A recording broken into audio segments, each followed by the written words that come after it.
Thank you for joining me today on a walking tour of some of the historic homes here in southeast Greensboro, in the neighborhoods along South Benbow Road. And some of the homes here and the people who lived in them have connections to any number of national and international figures. For instance, the home that we're passing here is designed by Ed Jenkins, who is an African-American architect who designed some of the most amazing or fantastic mid-century modern homes in the area here. He designed this house, and one of the original owners was Mr. Smith, who had a funeral home here, but he also had connections to the Palmer Institute that was founded in 1902 by Charlotte Hawkins Brown. He was a graduate in 1931, and Nat King Cole was related to Charlotte Hawkins Brown, and as a graduate and president of the Alumni Association, Mr. Smith actually had a concert by Nat King Cole in the backyard back in the 60s for the neighborhood and the residents of the neighborhood. Nat King Cole was in town at the Greensboro Coliseum actually to do a benefit concert for Palmer Memorial Institute. And so I always say that all roads lead to South Benbow Road. So there are so many connections that stemming from this area of southeast Greensboro, the small area of southeast Greensboro.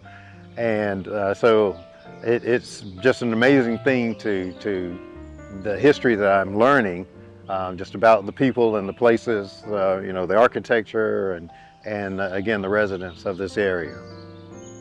And just up here, I mentioned Ed Jenkins as an African-American architect. He graduated from A&T, the Architectural Engineering Department, in 1949 and started his own firm in the 60s. But this is the home that he designed for he and his family. And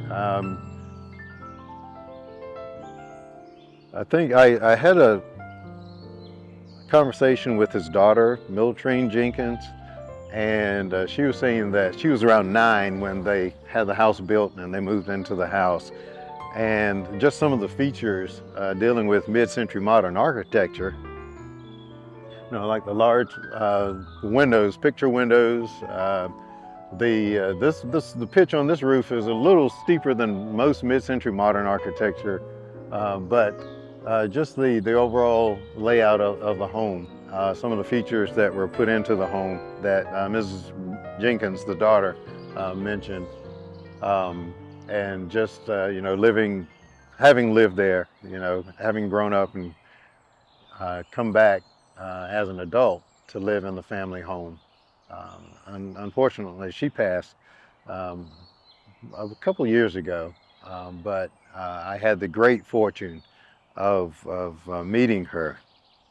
And there's a funny story regarding Mrs. Jenkins. I'd been doing research into this neighborhood for a number of years, and had asked a few people if they you know, knew if the daughter of Ed Jenkins, I'd heard she'd moved back into town. And not too many people knew exactly where she was, but they said there's a neighborhood lady who knows a lot about the neighborhood. She knows the history of the neighborhood, the history of the area. And so I went on a quest to find Mrs. Jenkins, the daughter of Ed Jenkins. And one day I walked up this pathway and knocked on the door, and this lady came to the door, and I explained who I was. I was in my work uniform. I explained who I was and that I was looking for a Miltrine Jenkins Barton. And well, she said, "I'm Mrs. Barton, Mrs. Jenkins."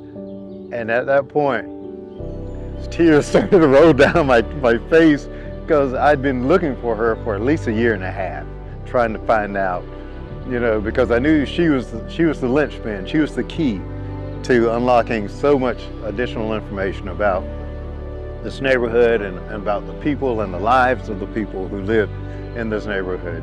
And from there, she invited me in and we talked, and I went back a few times since then to talk with her.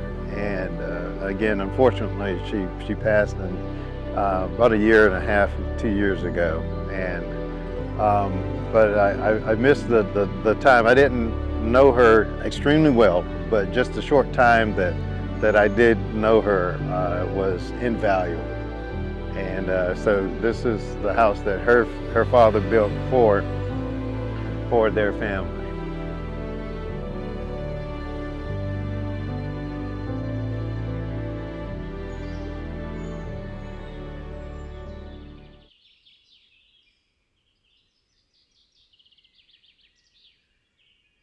We're coming up on the William Hampton house. Here, this is a house that was designed by Ed Jenkins. As I mentioned, Mr. Jenkins, as an African-American architect, was a prolific designer of homes in this particular area. And Dr. Hampton was one of the first elected, first African-American elected on the Greensboro City Council. And this was in '51. And Dr. Hampton, having won that election, he was very personable. He was a physician, but community oriented. And that, I think, and this is just my personal opinion, went a long way toward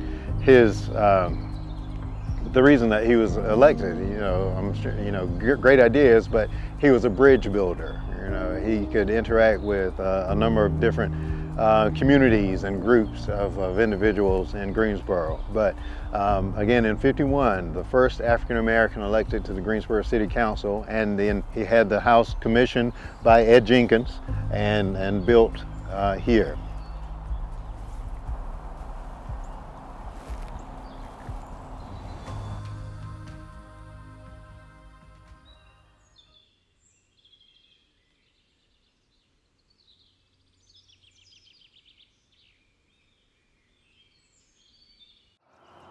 This is the William Street house, designed by William Street, architect and chairman of the Architectural Engineering Department at North Carolina A&T, back from the late '40s, '49 through '85. He was instrumental in the growth of the Architectural Engineering Department at A&T. Under his watch, the department gained accreditation. And this is a home that he designed for himself, classic mid-century modern ranch style, split level ranch. Again, the flat roof, the carport. A lot of the mid-century modern homes didn't have garages, they had carports. Lots of windows, and on the back side of the house there are like floor to ceiling windows and sliding glass doors as well. The home utilizes like slate and a stone fireplace, but an incredible example of mid-century modern architecture. And it was built in the late '50s, early to mid '60s. But again, a stunning example of mid-century modern architecture.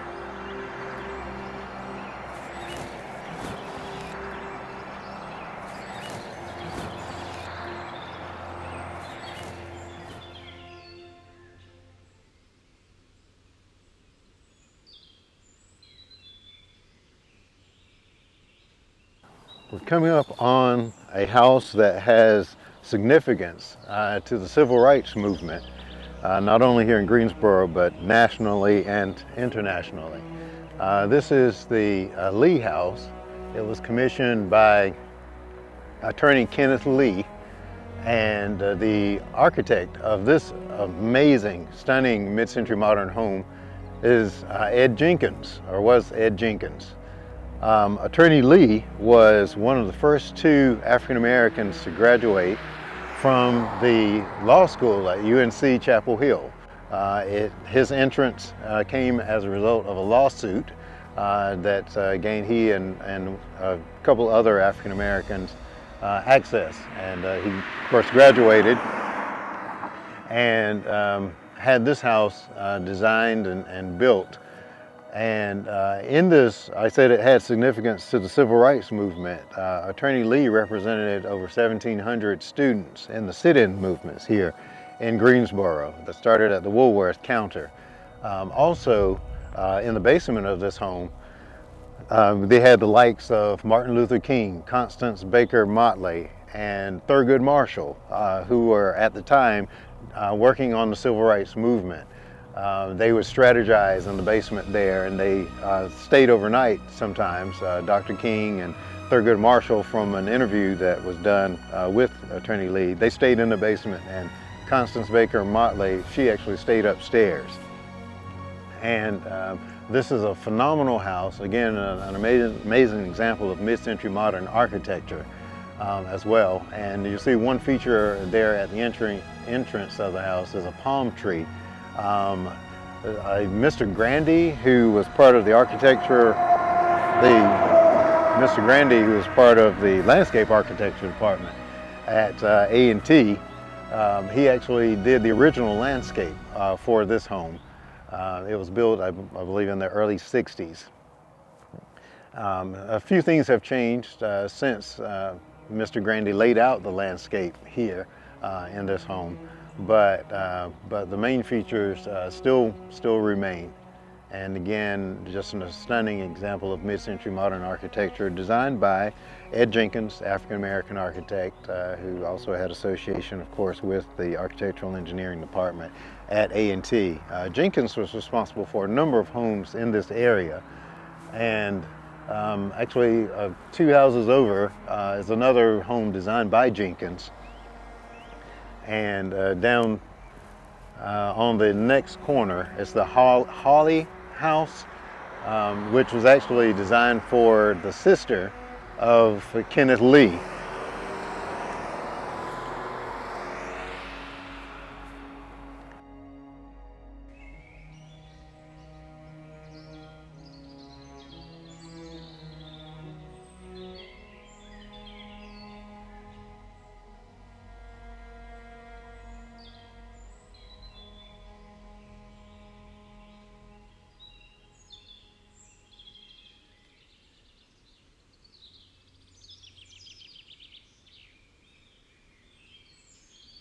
Another really fascinating thing about Attorney Lee is that he started American Federal Savings and Loan, which was the first federally sponsored or funded savings and loan in North Carolina.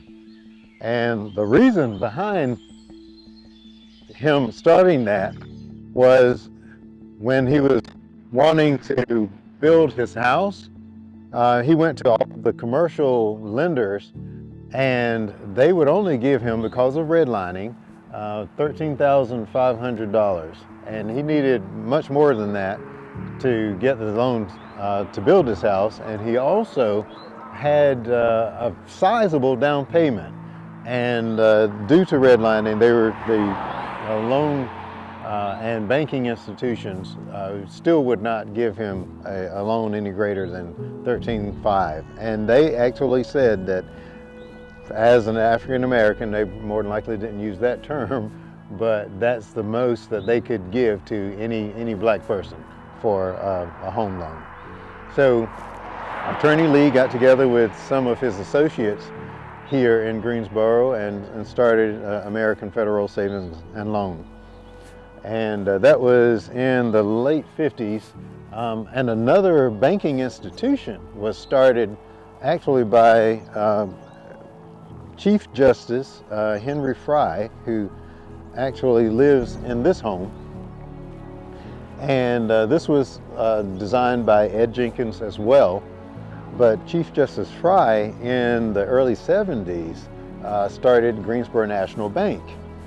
And this home was actually designed for Bishop Wyoming Wells, who came to Greensboro in the late 30s, I believe. But he had the first African American radio program, religious radio program. And he was an entrepreneur, he was a philanthropist as well. And this is Bishop Wyoming Wells. And he had the house, he commissioned Ed Jenkins to design this home. And later, he actually was on the board of Greensboro National Bank that Chief Justice Henry Fry started, and Mrs. Fry, Shirley Fry, that they started. And when, if I'm remembering the story correctly, when Bishop Wells passed, his wife still lived here, and the house was just too big for her. And because of their relationship that the Frys had with the Wells, they were offered, given an opportunity to purchase this home, which they did. And again, this is an amazing mid-century ranch-style home. And the Frys have been here for a number of years, but basically have maintained the home. And as another linchpin or a key in this neighborhood, this home, the Lee House, is also one of the linchpins architecturally for this neighborhood. The Street House is a third, and if I were going to add another, it'll be a home that we'll be looking at in just a few minutes, and that is the Blunt House, which was designed by Gerard Gray.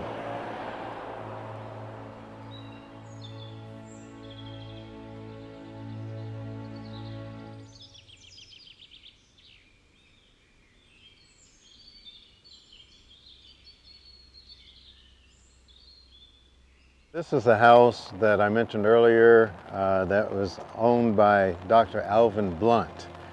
And Dr. Blunt had a number of accomplishments.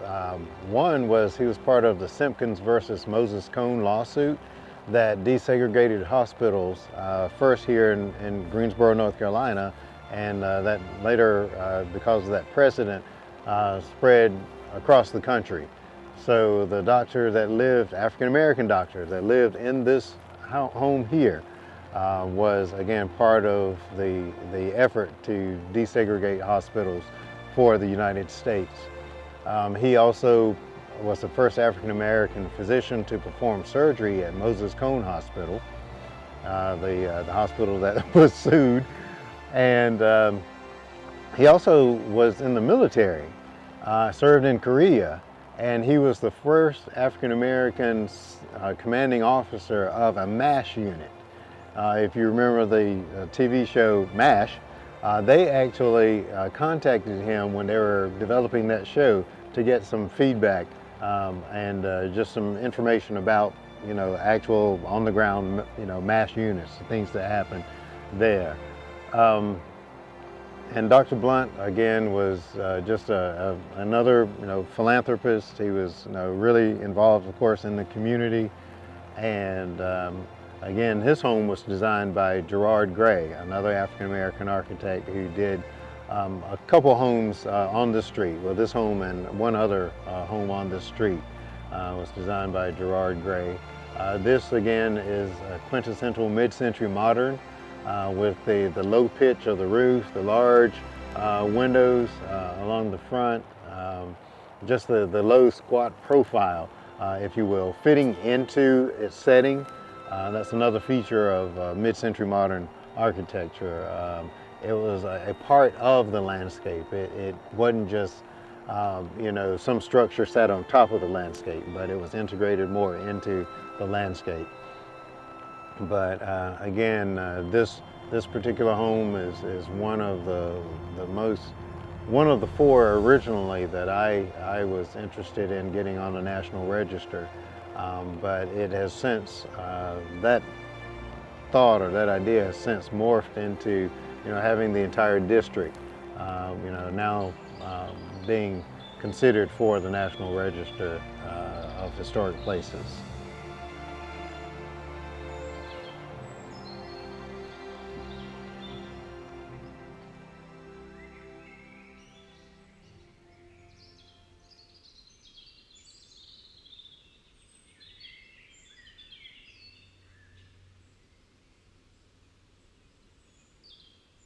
This home belonged to F.E. and Ann Lamb Davis.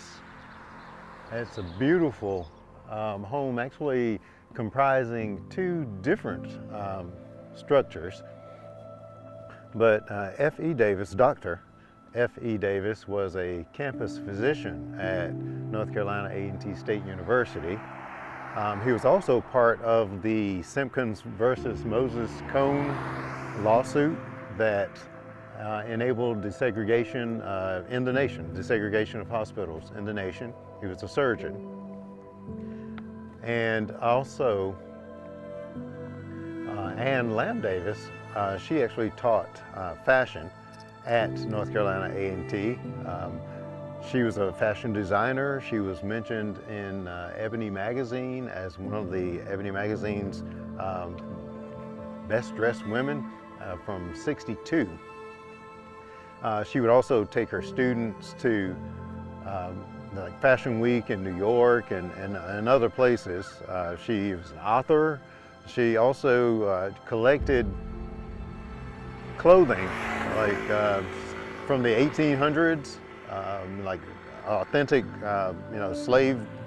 enslaved people's like dresses and other clothing that she actually donated to a museum in New York. But F.E. Davis also, one of the things that he did was to open a practice in the Cumberland office building on Morrow Boulevard, and this came about as a result of urban renewal. And Kenneth Lee, Attorney Lee, he and some of his business partners actually purchased 2 tracts of land. On one he built the Cumberland office building, and on the other they built the Cumberland Shopping Center. But F.E. Davis, along with Dr. Miller, who was a dentist, they were 2 of the doctors that actually opened practices in the Cumberland office building. And this was in the 60s, the mid-60s. But they've done a lot. Both Ann Lamb Davis and F.E. Davis have were instrumental in a lot of the civil rights movement and the action here in Greensboro.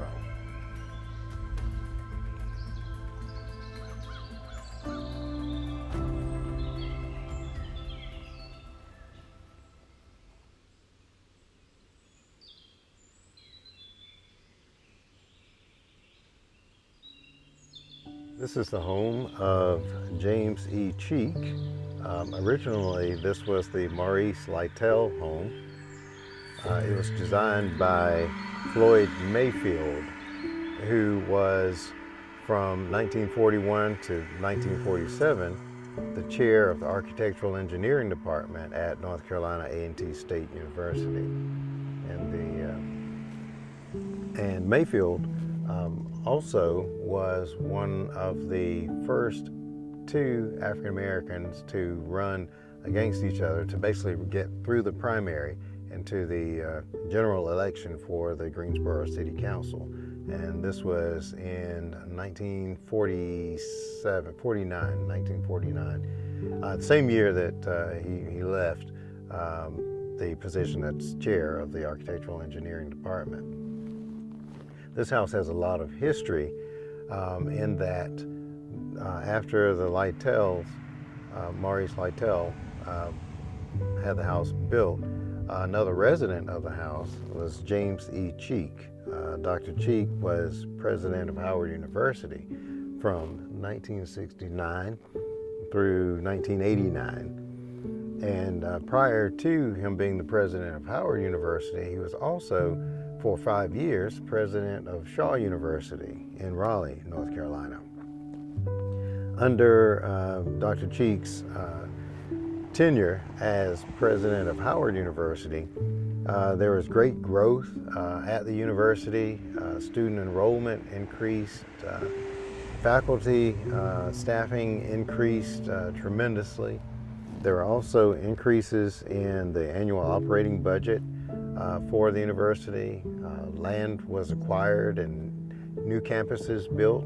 The campus for the Divinity School, the Law School, as well as Howard University Hospital were also built and developed under the tenure of Dr. Cheek.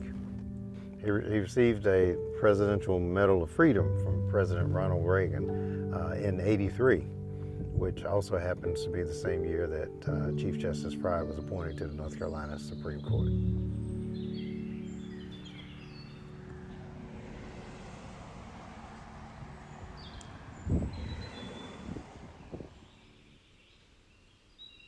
Here you have another amazing mid-century modern home designed by one of the African-American architects who are prolific in this area of southeast Greensboro. The architect for this home was William Street, and he designed this home for Frank and Gladys White. They were both professors at North Carolina A&T State University. And this home, I think, is like 4,000 square feet. I had an opportunity to walk inside the home, and just through the main double door entrance to the left, you have an incredible, I think it's the longest living room that I've ever seen in a home in person. And again, the quintessential mid-century modern with the low roof and the large windows, the large expanse of glass, as they say. Full basement with a carport on the back, and again, just an absolutely amazing mid-century modern home. Again, designed by William Street. He designed this home. He designed his own home on Tuscaloosa, and he also designed a little outside of the district that would be considered for the National Register. He designed the Episcopal Church of the Redeemer, which is the church that during the Civil Rights Movement that Jesse Jackson was arrested from after a huge civil disobedience protest the day before. And this neighborhood, I guess another international civil rights feature of this neighborhood is that Jesse Jackson had a safe house. There was a home that he would be invited to when he needed to get away from just the ruckus of the civil rights movement.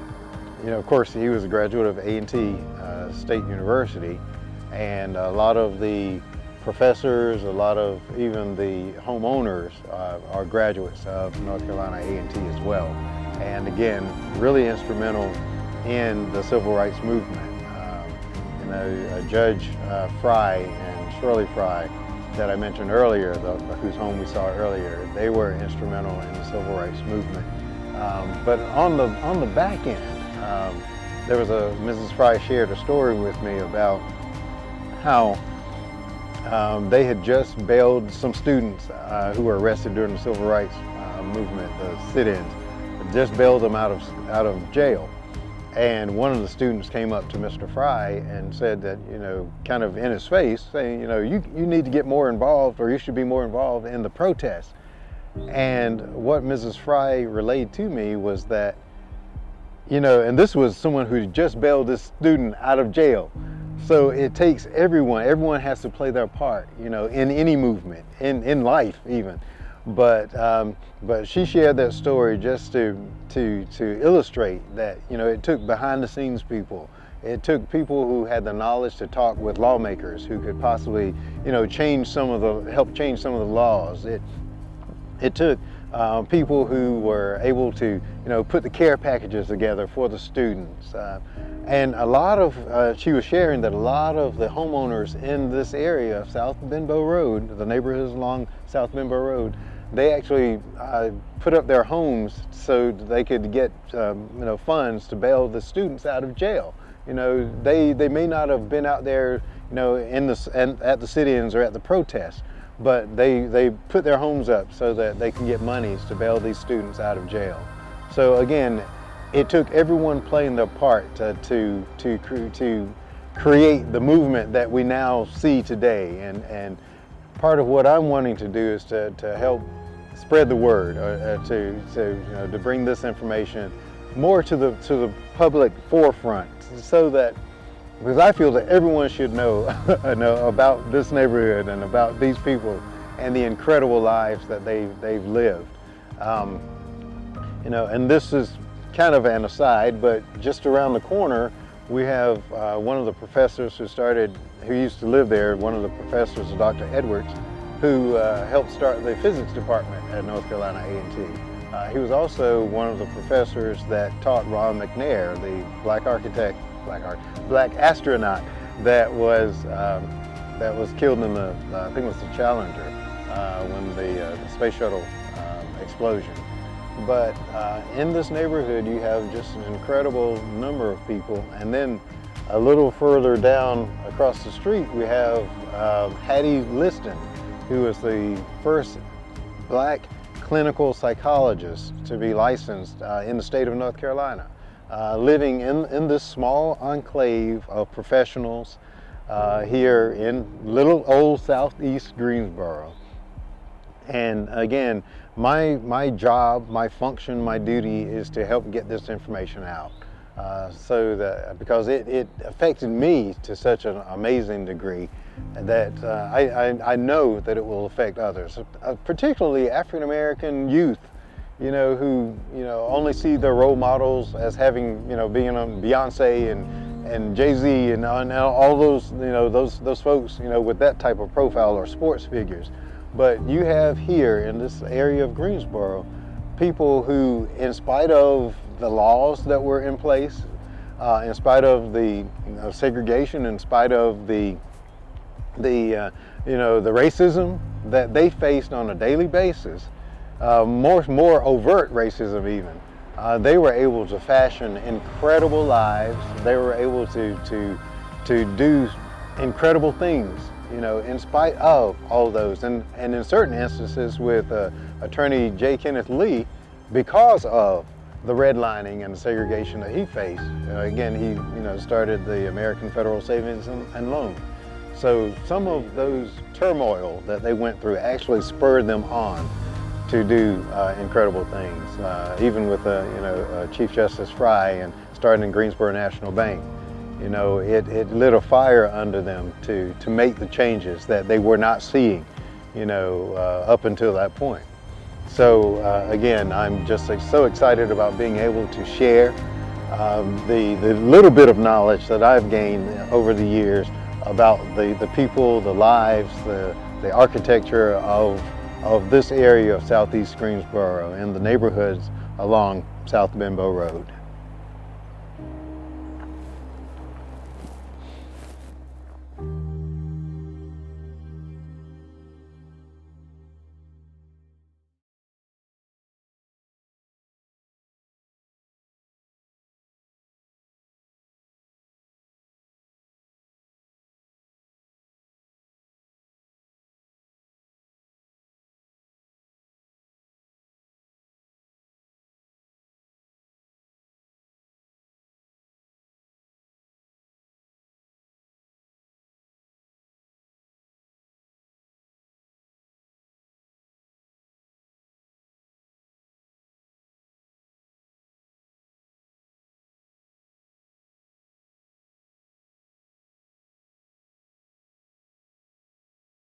The Lee House, from what I understand, Mr. Grandy did the landscaping Yes. for that house initially. Yes. Mm-hmm. And also there's a palm tree that that apparently, I don't know at what point that came into the picture, I guess literally the picture, but there's a palm tree that the current owners, I think the tree is still there. Okay. But it's right at the house. Yes. Okay. And the current owners, they, when I talked with them last, one of the first times that I talked with them, they mentioned, that it being unusual to have a palm tree. So I was wondering if Mr. Grandy had initially brought in a palm tree for the landscaping.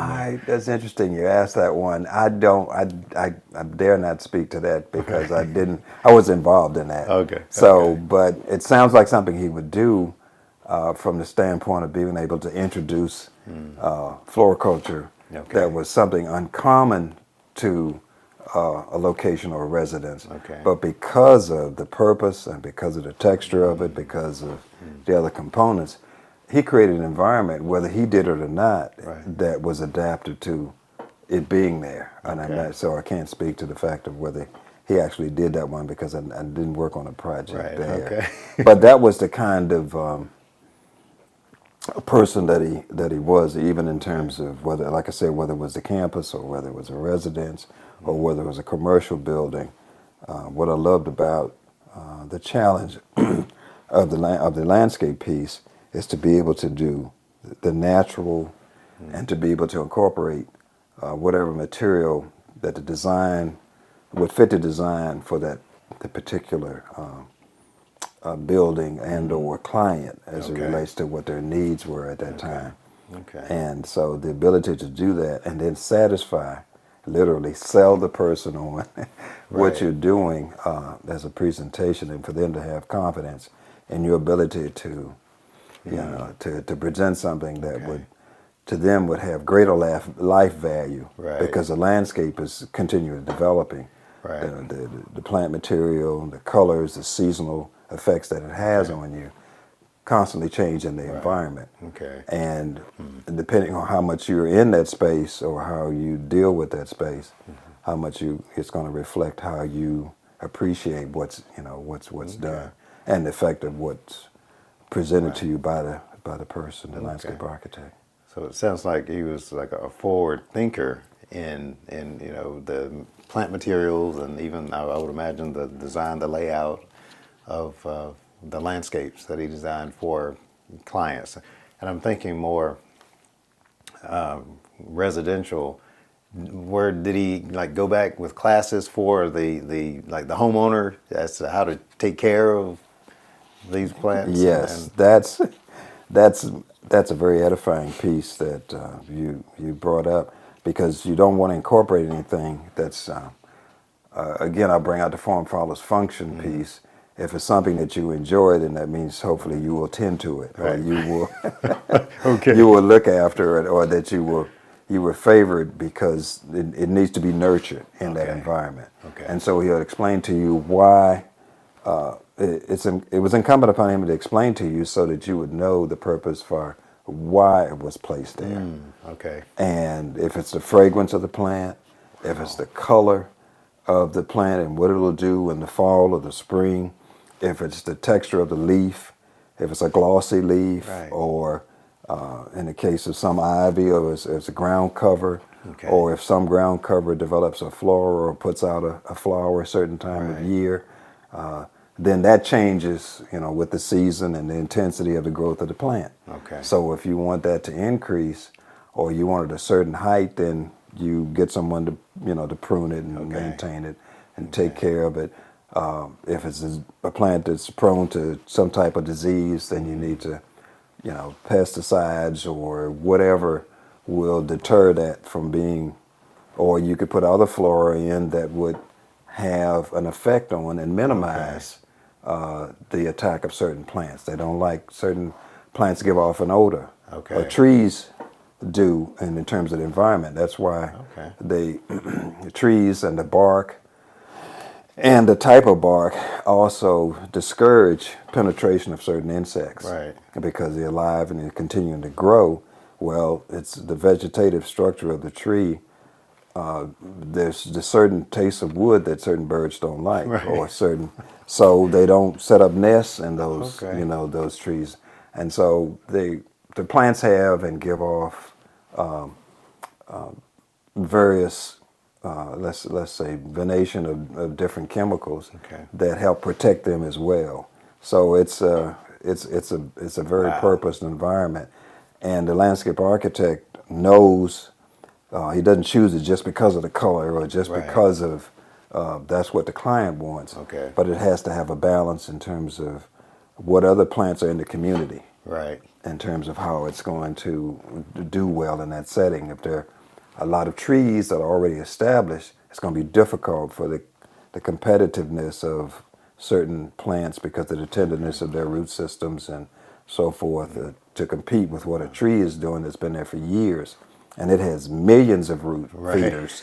And here you are introducing something that really doesn't literally stand a chance. Right. So you have to, incorporate in the environment those things that are going to do well and progress and have value as the landscape matures. Right, So right. the vision of the landscape architect is so important and so rich because all of that's taken in consideration Okay. per the recommendation and the installation of plant material. Wow, wow. You're giving me again so much greater insight into, because and this might seem like sack. You mentioned just your, I guess, your interactions with Mr. Street. These are some people that of course, live over in the lived over in the South Benbow Road area. Yes. In that you call it an enclave of historic homes and lives. That changed. As I mentioned yesterday, with it changed the city, changed the state, changed the country, and in some instances changed the world. Just the folks who live over in that small area. Dr. Fountain, and he was a doctor, or Yes, he oh, okay, was. all right. He had his PhD, I think, at Michigan State, and his landscape degree came from, his master's came from UCal Berkeley, Okay, but he took it to the next level in terms of education, okay, and from the professional standpoint. okay. But I look at them, and Dr. Fountain was, and what he's propelled now in terms of even the series and scholarships are now sponsored in his name. Wow. I was just pulling that information up yesterday, and I Okay, didn't realize that because of the impact he had okay, in even starting the program, the first HBCU to have a landscape architecture program. And they're visionaries, but then there are people who cultivate action in terms of what they do. okay. It's one thing to teach a course, but then to be more proactive in terms of developing a profession within the environment. Okay. All the things that A&T has grown to do and the basics from its beginning, and it taught the basics in terms of skill sets, and Okay. used to have various shops that taught electrical and Right, mechanical right. things and woodwork and all of those. Those skill sets have gone away in terms of the transition. But then when you have a Dr. Fountain who comes in and creates an entirely new program Okay. focus, but is also utilizing what's already existing in terms of the magnitude of the architectural engineering school, and then Right. architectural engineering, Right. and then take it to the next level in terms of landscape architecture, Okay. and then introduce the course of study that ties in the engineering school to the ag school, Right. which you get into, all facets of plant material, like Mr. Grandy into agronomy and studying of Right. soils and plants, and then in construction. Mr. Street's in construction. He's building furniture and doing things to enhance his environment, his home. Go back to what they were teaching us in the history of landscape architecture and landscape architecture with Olmsted and Central Park and Right, in New right. York, and Frank Lloyd Wright in architecture, and Falling Water, the home Oh, that he wow. developed. Yes. That environment and that home, that home is timeless in terms of the setting that it's in. Yes. It's an architectural feat to have water running under the deck of the home, but to be set in a forested area Okay. Yes. and being in an eternal environment and being a part of the landscape, because Wright's design feature and architecture in terms of it being and coming from the earth, so it looks like it's a part of it and not just something set in a space. Right. And then to be over time that all of the landscape features enhance what's been developed. Right. Yes. And again, the timeless piece, because it's forever. You're using components that come out of the earth to actually construct it, and then you put it in an environment, and it becomes so intimate in terms of the integration of the systems, from construction to design to perpetual living space. Another family can move in and have an appreciation for it, and then another family or person can move in Okay. and appreciate it from another perspective, even if it's 30, 40 years later. Right. It still ties into what the designer did originally in Right. terms of his or her purpose Okay. to have that element and then for you to move into that setting and that environment and it becomes so much an integral part of what you do on a daily basis, because certain things weren't there 50 years ago or 30 Right. years ago.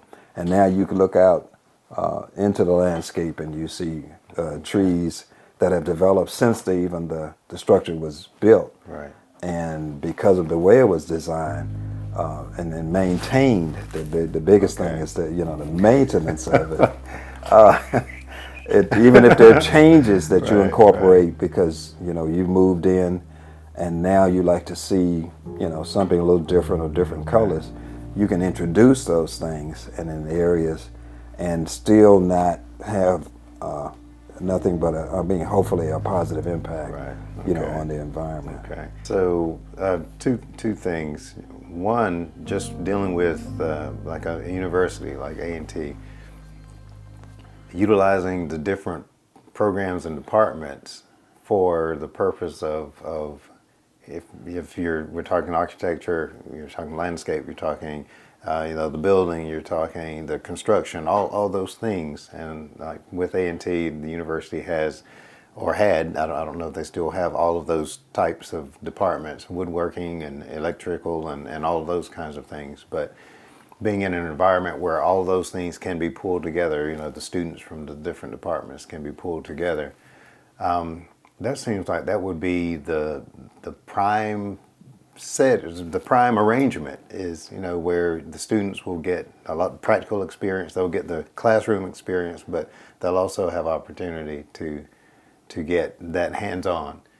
Now, again, I've been out of school for a while, so I don't know if that's something that's still going on, but do you see that as having been beneficial? It was it was the intimacy of that was most beneficial. I go back to just being introduced to that. Price Hall was next to the dorm I stayed in, or the dorms in that area, where all those shops were Right, right. a component of Wow. because it taught all the basic skill sets Okay. that you would need if your focus was in those hands-on properties, if you wanted to become or aspired to become an electrician or a construction owner or Right, not just a worker in the field, but right, and the whole electrical piece in terms of the practicality of knowing and understand how to become an electrician and then okay, becoming a general landscape or electrical contractor. okay, Those things were nurtured in the shops, and a lot of that went more to the community college level okay, as the transition from how A&T developed those shops. The whole okay, thing about auto repair and those right, shops, yeah, they were a part of it, and that was very hands-on, obviously, in terms of teaching students how to okay, become more adaptive to how to properly do all right, those kinds of skills. But all of those things played a great weight for for us coming in, okay, even from the point of agriculture and the cows that were on the farm and producing milk, and right, then the university, had a dairy section that okay, made ice cream for the for what is it, the cafeterias okay, at that right, time. right, So there were a lot of self sufficiencies in the setup in terms of us okay, being A&T being a university that incorporated the whole ag piece okay, and going out to the farm and seeing crops developed and the whole science of research, which was another great component that right, the university has had over time, and which is really the basis for ag now. The okay, whole research piece, and a lot of those are instituted in the land, the acreage that was set aside for the university. So to be exposed to that through what Mr. Grandy was doing, to go out to the farm and seeing various things and seeing various crops, and the the whole component of coming back and still talking about those things to Mr. Street or Gerard Gray, or even I remember Reginald Whitsitt, a student. He was ahead of me okay, in terms of he was a junior. when I came, but Reginald embraced that same attitude and nurtured it, to the point of for the educational piece where he eventually became head of the AE department. Was a brilliant engineer. He actually, he's probably the reason I got the job at R.J. Reynolds, because he was there pre my time, finishing the coursework at A&T as a AE major, and then he went on to Virginia Tech to get an additional degree in architectural engineering. But he worked at R.J. Reynolds, and I didn't know that at the time. But when I got there to apply for a job, one of the interviewers asked me, matter of fact, it was the director of engineering at that time at R.J. Reynolds. You know Herman Fox?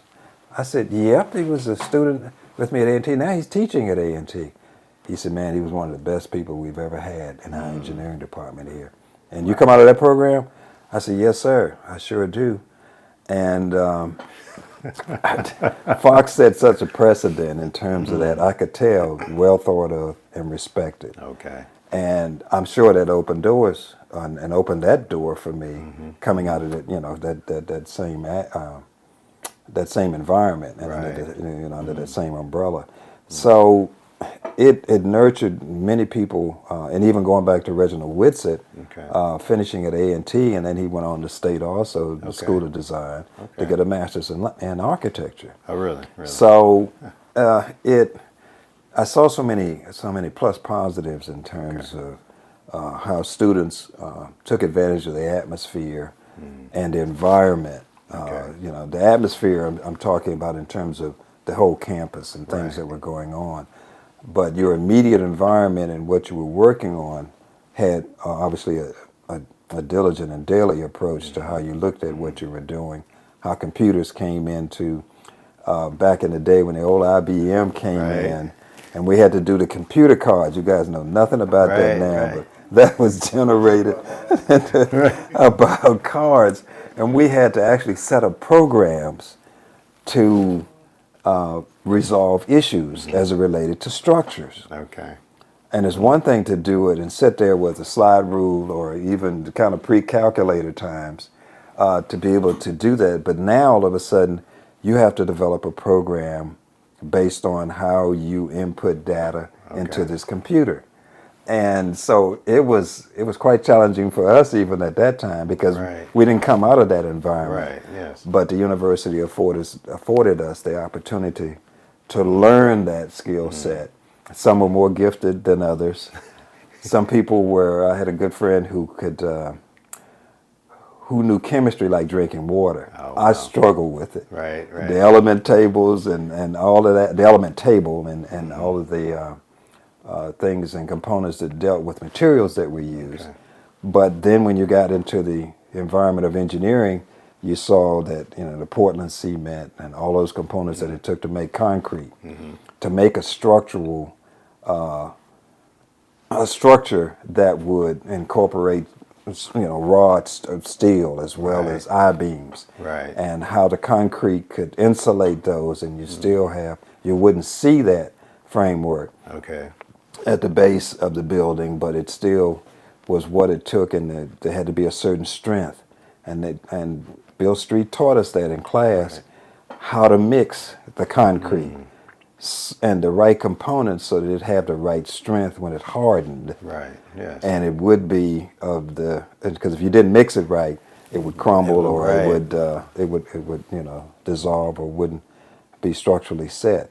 So we learned all of those hands-on things in the classroom and in the labs that were of great value to us in really understanding what the components are in terms of structure. So, and a lot of people would say in other ventures or other schools that were considered civil engineering, and we kind of come under that umbrella.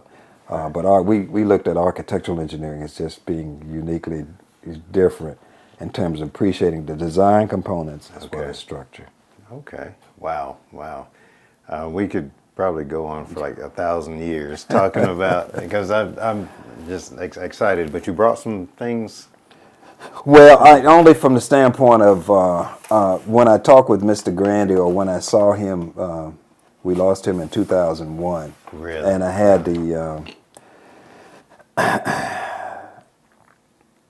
I was with him for 37 years, and so in those 37 years, I learned a lot. Okay. I was very hands-on, and the sessions that we had were not always formal, but they were learning Right. Yes. sessions. Yes. And he could teach me something, and I could experience something and not know it or Right. fully understand it or grasp Right. it Right. during that time. But the opportunity was there for me to do it, and then to repeat it, and through the repetition of certain things, Okay. it became just a great learning lab. Okay. So it was not only just installing plant material, but then looking at it years later and seeing what impact it had on the environment Okay. and what the initial purpose was designed to, and what the later impact in terms of effect. It was it was just very powerful. And when you get to the conclusion of someone's life in terms of what they have shared with you and the indelible impression they've made on you, Okay. it really brings great value. Same thing with Bill Street and even Reginald Whitsitt when he left, just being, what, 3, 4 years older, to lose someone that early Okay. that was invaluable to helping students and cultivated an atmosphere of learning Okay. and sensitivity to the needs of those who were coming in and wanted to, get some positive life learning experiences in that environment. Okay. We're able to transcend from those that exposed us to it, from the Grandies, the Fountains, the Streets, to, just doing those things that were necessary for us to be successful and make contributions as well. Wow. Wow. Okay. Just I guess a couple more questions. Yes, sir. Did you have any interaction with Clinton Gravely at all? Yes, I'm glad you. Yes, Clinton Gravely was an institution with himself as well. It's one thing to aspire to do the work and to be in class and study it and then be licensed to practice it. Right. But it's another thing to take it to the next level and make your professionalism an active part of what you do on a daily basis. Okay. And in landscape architecture, as well as architecture, and I'm speaking from the standpoint of landscape architects incorporating, the exterior and the design components, but to incorporate all facets in terms of artwork, sculpture, Right. all of those things. You know, Gravely just had just a very positive. He would come back and do classes and bring back to us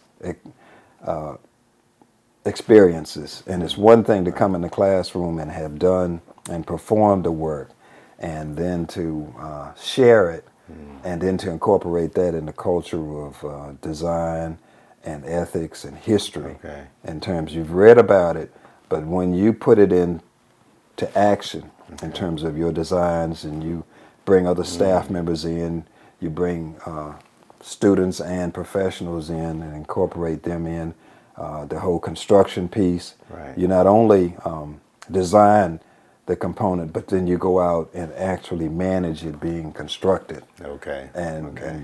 and bring into and incorporate the work with the contractor who's on site, who's actually doing the building, be sure the right equipment and the right components are used. Clint Gravely was instrumental in being able to do that, and so the communication and the level of input that he had into the program over the years has been invaluable in terms of what he's done, what he's continuing to do. Right. Yes. And so that's really because you can incorporate all kinds of design people into your process, but to be able to involve a staff that's multi-talented and has gifts in maybe their particular area, and to come up with a final product that's a successful endeavor whether it's a building on campus or whether it's a commercial development, whether the shopping mall. Right. He's responsible for churches Right, that have yes. been, built in the area. So he's creating a community of involvement in terms of people and the whole worship piece, the activities around community centers, the parks. I hadn't gotten into that piece. Don't let me get started on that because Department of Parks and Recreation, Right. as far as the U.S. Department of really employs I think the largest number of landscape architects is incorporated by the government Really? because of the expansive park system we have here in the country. So being exposed to those components and what he has done to impact that, not just here, but internationally, Clinton has been phenomenal, and we appreciate all his endeavors. I hadn't mentioned him earlier, I guess, just because getting closing, I'd have to just give credit to a great, and having him here has just been invaluable in terms of what he's been able to do, because I've seen and been in his work and his spaces and the buildings, and I'm just thankful that he has done and been just a great resource to us by his talents. Yes, absolutely. You are a wealth of knowledge, and I don't know you are, and you have interaction with like some of the, for lack of a better term, historic figures, in landscape architecture, and all of that, as it relates to the South Benbow Road project. I was grateful for the forum, and that Ron Bailey invited me to that session. Very good. Because I hadn't been over there in that setting in a minute.